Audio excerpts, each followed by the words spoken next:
இந்த இயரோட எண்டில் டிவிஎஸ் என்டார்க் 150 அப்படின்ற ஒரு ஸ்கூட்டரை வந்து லான்ச் பண்ணாங்க. ஸோ அதான் நம்ம வந்து எடுத்திருக்கோம். இந்த வண்டியோட ரிவ்யூ அண்ட் ஃபியூச்சர்ஸ் பற்றி இந்த வீடியோவில் நம்ம கம்ப்ளீட்டாக பார்க்க போகிறோம். ஸோ ஃபர்ஸ்ட் ஆஃப் ஆல் நான் இம்ப்ரெஸ் ஆன முதல் விஷயம் என்ன அப்படின்னு பார்த்தீங்கன்னா, இந்த ஹெட்லேம்ப் தான். இவங்க கொடுத்துருக்க ஹெட்லேம்ப் வந்து ரொம்பவே யூனிக்காக இருக்குது. குறிப்பாக இந்த ஹெட்லாம்பில் நான் வந்து பெஸ்ட்டாக பார்க்குற விஷயம் என்ன அப்படின்னு பார்த்தீங்கன்னா, நல்லா லைட் லென்த் நல்லா கொடுக்குது. ரோட் ஃபுல்லாகவே நமக்கு தெளிவாக தெரியுது. ஸோ எல்இடியில் தான் கொடுத்துருக்காங்க. இது ஒரு நல்ல விஷயம்.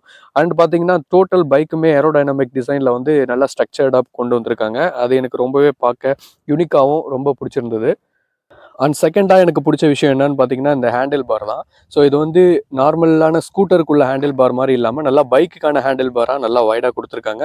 ஸோ இதை உட்காந்து ஓட்டும்போது ஒரு பைக் ஓட்டுற ஃபீல் தான் எனக்கு கிடைச்சிது. ஸோ இது ஒரு நல்ல விஷயமா நான் இந்த வண்டியில் பார்க்குறேன்.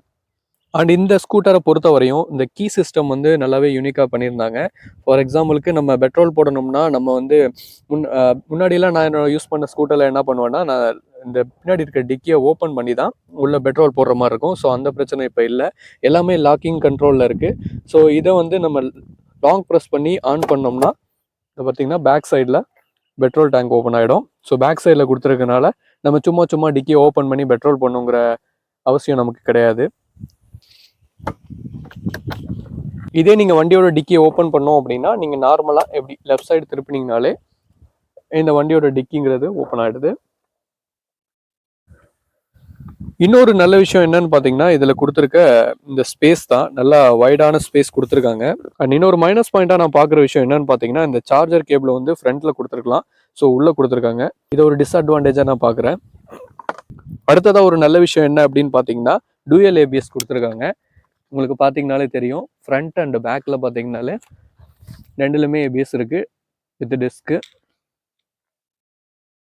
அண்ட் இந்த வண்டியில் டோட்டலாக 2 வேரியண்ட் இருக்குது. ஒன்று வந்து பேஸ் வேரியண்ட்டு, இன்னொன்று டாப் வேரியண்ட்டு.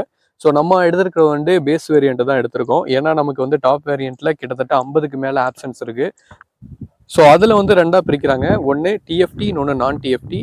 நம்ம எடுத்திருக்கிறது வந்து நான் டிஎஃப்டி. ஸோ இப்போ நான் வண்டி ஆன் பண்ணி காட்டுறேன். ஸோ இதில் வந்து இது வந்து நான் டிஎஃப்டி மாடலு. ஸோ இதில் டிஎஃப்டினா 50க்கு மேலே ஆப்ஷன்ஸ் இருக்கும். இந்த இந்த ஆப்ஷன் பட்டனை வச்சிங்கன்னா இதில் எக்கச்சக்கமாக 50க்கு மேலே ஆப்ஷன்ஸ் வரும். ஸோ அது எல்லாத்தையுமே நம்ம யூஸ் பண்ண போகிறதில்ல அப்படிங்கிறதுனால நான் வந்து நார்மலாக பேஸ் வேரியண்ட்டை எடுத்துட்டேன். அண்ட் இதில் ரொம்பவே முக்கியமான விஷயம் என்னன்னு பார்த்தீங்கன்னா, இதோட 150cc இன்ஜின் தான். ஸோ இதை எடுத்துகிட்டு நீங்கள் லாங் கூட போயிட்டு வரலாம். ஸோ அதுக்காக தான் இந்த பைக் எடுத்தேன். நானும் பார்த்தீங்கன்னா வீக்கெண்ட்ஸில் நல்லா லாங் போயிட்டு வருவேன். ஸோ அதுக்காக இந்த வண்டி எனக்கு தேவைப்பட்டதுனால நான் இந்த வண்டியை சூஸ் பண்ணதுக்கு இன்னொரு காரணமாகவும் சொல்லலாம். ஓகே, இதில் என்னென்ன ஆப்ஷன்ஸ் கொடுத்துருக்காங்க அப்படின்னு பார்க்கலாம். இது வழக்கமாக இருக்கிற இண்டிகேட்டர் சுவிட்சு. இது வந்து இந்த டிஎஃப்டின்னு சொன்னேன் இல்லையா? ஸோ அதில் உள்ள ஆப்ஷன்ஸ்க்கு உள்ள ஒரு பட்டனு. இது பார்த்தீங்கன்னா long and short light, lamp லைட்டுக்கு உள்ளது.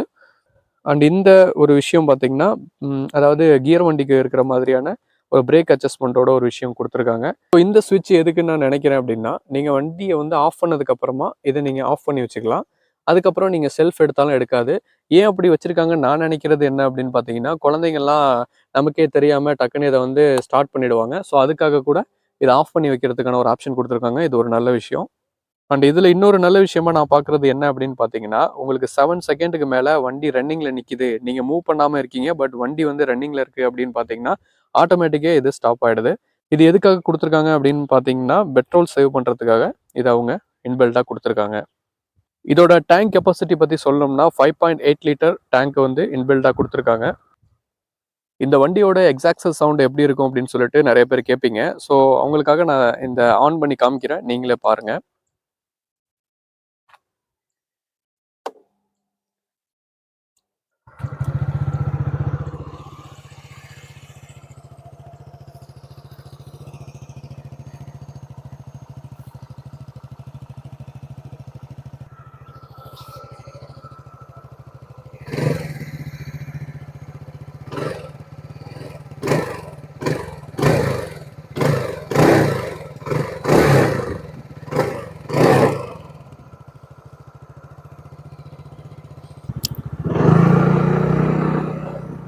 அண்ட் இதில் முக்கியமாக சொல்லணும் அப்படின்னு பார்த்தீங்கன்னா 2 விதமான மோட்ஸ் கொடுத்துருக்காங்க. ஒன்று பார்த்தீங்கன்னா ஸ்ட்ரீட் மோடு, இன்னொன்று பார்த்தீங்கன்னா ரேஸ் மோடு அப்படின்னு 2 விதமான மோட்ஸ் கொடுத்துருக்காங்க. நீங்கள் சப்போஸ் டிராஃபிக்கில் ஓட்டுறீங்க அப்படின்னா நீங்கள் அந்த ஆப்ஷனை வந்து ஸ்ட்ரீட் மோடுக்கு மாற்றிக்கலாம். இப்போ நான் வந்து ஸ்ட்ரீட் மோடுக்கு மாற்றுறேன். இப்போ பார்த்தீங்கன்னா இப்போ வந்து ரேஸ் மோடில் மாறிட்டு, ஆக்சுவலாக ஸ்ட்ரீட் மோடில் தான் இருந்திருக்கு. ஸோ இப்போ வந்து ரேஸ் மோடில் மாறி இருக்கு. ஸோ இதில் என்ன வித்தியாசம் நம்ம கவனிக்கலாம் அப்படின்னு பார்த்தீங்கன்னா, உங்களுக்கு வந்து டார்க் வந்து அதிகமாக கொடுக்கும். ஸோ ரேஸ் மோடில் நீங்கள் வச்சு ஓட்டுறீங்க அப்படின்னா உங்களுக்கு டார்க் வந்து ரொம்பவே அதிகமாக கொடுக்கும். நீங்கள் லேசாக த்ரெட்டில் வந்து ரைஸ் பண்ணால் கூட நல்லா உங்களுக்கு வந்து ஒரு டார்க் கொடுக்கும்.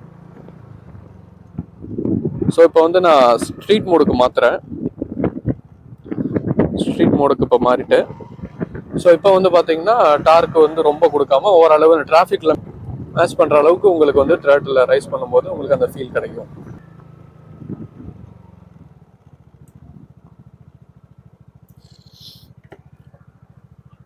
இன்னொரு விஷயம், நான் வண்டியை ஸ்டாப் பண்ணதுக்கப்புறமா இந்த செகண்ட் ஓடுது பாருங்களேன், 5 4 3 2 1 ஆட்டோமேட்டிக்காக வண்டி ஸ்டாப் ஆகிடும். இதை ஒரு பெஸ்ட் அட்வான்டேஜாக நான் பார்க்குறேன். ஏன் அப்படின்னு பார்த்தீங்கன்னா, பெட்ரோலை சேவ் பண்ணுறதுக்கு. நான் ஏற்கனவே சொல்லியிருந்தேன் வீடியோவில். ஸோ அதுக்காக தான் இந்த மோடு உங்களுக்கு லைவாக காமிக்கணும் அப்படிங்கிறதுக்காக இந்த வீடியோவில் நான் அதை காட்டுறேன். ஓகே, இப்போ மெயினான விஷயத்துக்கு வரும். பர் லிட்டருக்கு இந்த வண்டி வந்து எவ்வளோ மைலேஜ் கொடுக்குது அப்படிங்கிறது எல்லாரோட கேள்வியாக இருக்கும். என்ன கேட்டிங்கன்னா, ஒரு 38லேருந்து 41 இந்த ரேஞ்சுக்குள்ளே நீங்கள் ஓட்டுற ஸ்டைலை பொறுத்து அது கொடுக்குது.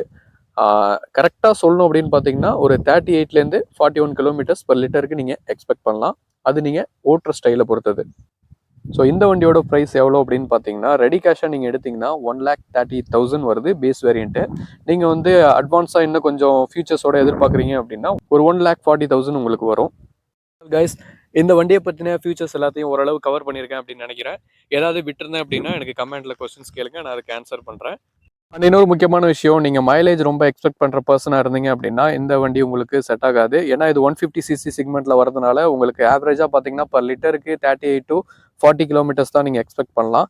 ஸோ நீங்கள் மைலேஜ் அதிகமாக எதிர்பார்க்குற பர்சன்னா நீங்கள் வேறு வண்டி கன்சிடர் பண்ணுறது பெட்டர். தட்ஸ் ஆல் கைஸ், இதோட வீடியோ கம்ப்ளீட் ஆகுது.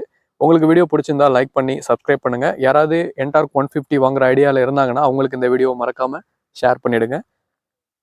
உங்களுக்கு நெக்ஸ்ட் ஒரு நல்ல வீடியோ கண்டென்ட்டில் மீட் பண்ணுறேன். அன்டில் பாய்.